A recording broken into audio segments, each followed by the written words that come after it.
Buen día, mi nombre es Inés Sánchez, soy estudiante de la Universidad Técnica del Norte y actualmente estoy cursando el tercer semestre de la carrera de Derecho.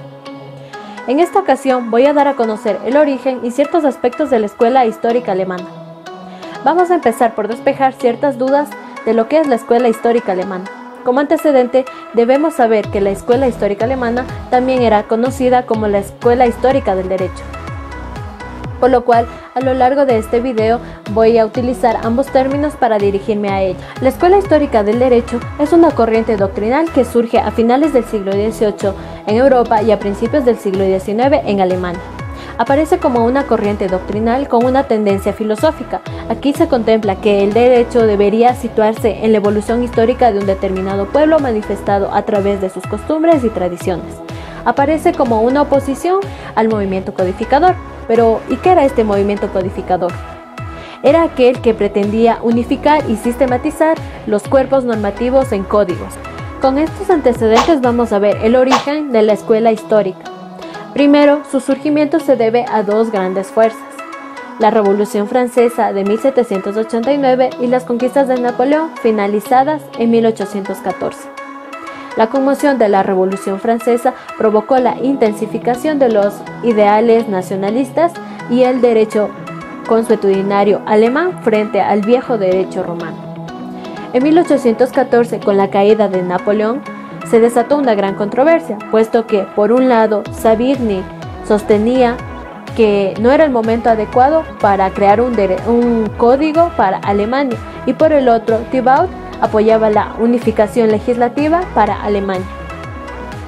Esto quiere decir que a raíz de la controversia o polémica entre Savigny y Thibaut se supuso el inicio de la escuela histórica. Thibaut fue el representante y defensor de la codificación en Alemania. Su doctrina fue la escuela filosófica y esta a la vez se encontraba contrapuesta a la escuela histórica. Thibaut era jus naturalista, por lo que consideraba que la codificación es el mejor medio para lograr una racionalización del derecho positivo. También consideraba que con la realización del código se daría paso a ventajas y desventajas. Dentro de las ventajas, él suponía que iba a ocurrir la desaparición de las contradicciones de las leyes que existían en ciertos estados. A colación, la Facultad de Derecho podría formar a estudiantes bajo un texto preciso.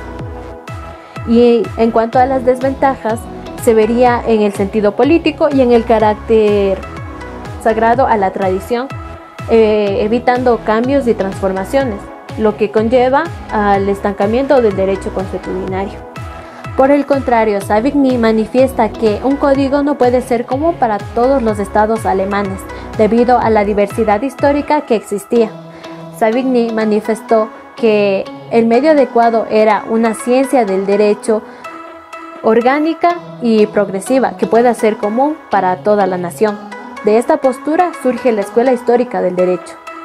Aquí el autor también menciona que para crear un código se necesita de cierta capacidad que los juristas de aquel entonces no tenían, por lo que si se creaba el código solo empeorarían la condición del mismo, cuando lo que se quería es mejorarlo. Con lo mencionado, se puede afirmar que la Escuela Histórica del Derecho surge como una oposición al movimiento codificador, y su inicio se debe a la polémica que hubo entre Savigny y Thibaut sobre el crear un código civil alemán. En adición, el nombre Escuela Histórica viene de la prioridad que le dan sus autores a la investigación histórica del derecho y a las fuentes jurídicas.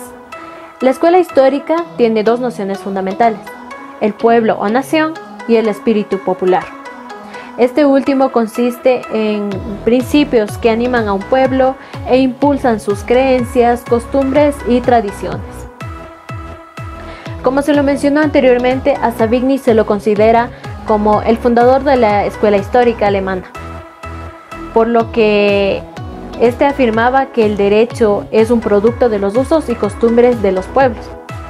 De ahí sostuvo que cada pueblo tiene su propio derecho y que responde a su propia realidad, haciendo mención a la naturaleza o espíritu del pueblo. La escuela histórica estimaba que las fuentes del derecho eran tres: el derecho consuetudinario, la ley y el derecho científico. A continuación voy a entrar en detalle en cada uno.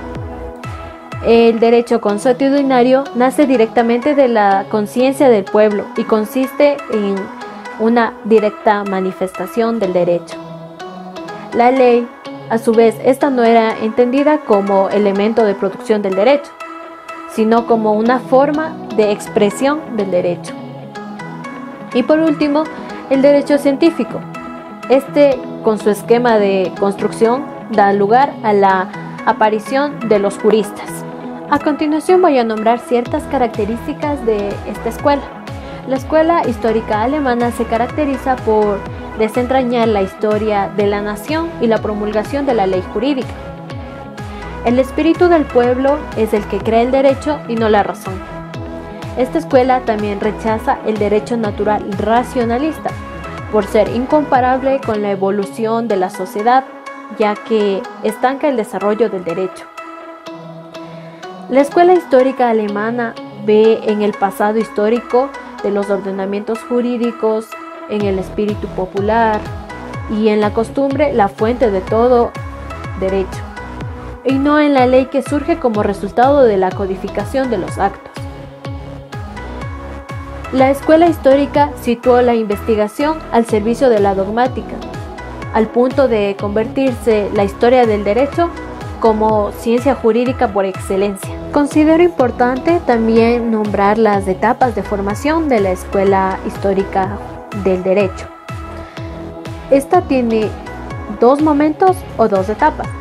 La primera es cuando el derecho popular aparece como consuetudinario, es decir, el derecho nace de los hábitos populares, principalmente dentro de las comunidades que han surgido de la convivencia social. Y segundo, cuando adquiere una estructura compleja, se hace preciso un derecho concreto que surge de la convivencia social, naciendo así el derecho de los juristas. Cabe señalar que para esta escuela la fuente principal de derecho es la costumbre y no la legislación. A manera de conclusión, como lo hemos visto en este pasaje, y si lo comparamos en la actualidad, en cada sociedad se desarrollan tradiciones y costumbres que por su práctica continua acaban por convertirse en normas jurídicas. Es importante acotar que solo por medio de un estudio meticuloso de estas tradiciones y costumbres se llega a encontrar el verdadero contenido del derecho. Esta ha sido mi aportación respecto al tema. Muchas gracias por su atención.